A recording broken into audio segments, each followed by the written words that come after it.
চাঁপাই নবাবগঞ্জের মাহফিল committee phone দিল, মোবাইলে কল দিয়ে বলতেছে, হুজুর আপনার আইডি কার্ডটা একটু পাঠান। আমি বললাম, কিরে ভাই, পাসপোর্ট করবো নাকি? পাসপোর্ট করার সময় না আইডি কার্ড এই সে কত কিছু চায়, আমার তো পাসপোর্ট আছে, নতুন করে আবার করবো? বলো না হুজুর, আমরা গেছিলাম অনুমতির জন্য ডিসি সাহেবের কাছে, অনুমতি ছাড়া তো মাহফিল দেবে না। অনুমতির জন্য যাওয়ার পরে উনি বলছে কোন বক্তা, ওই বক্তার আইডি কার্ড আনো।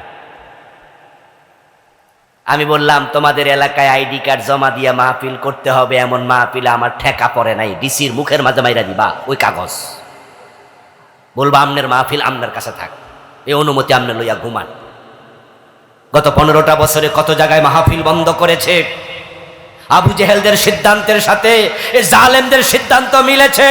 আল্লাহ বদরের দিন আবু জেহেলকে লাঞ্ছিত করে যেমন দুনিয়া থেকে বিদায় করেছেন, আগস্টের 5 তারিখে এই জালেমদেরকে আল্লাহ লাঞ্ছিত করে দেশ থেকে বিদায় করে দিয়েছে।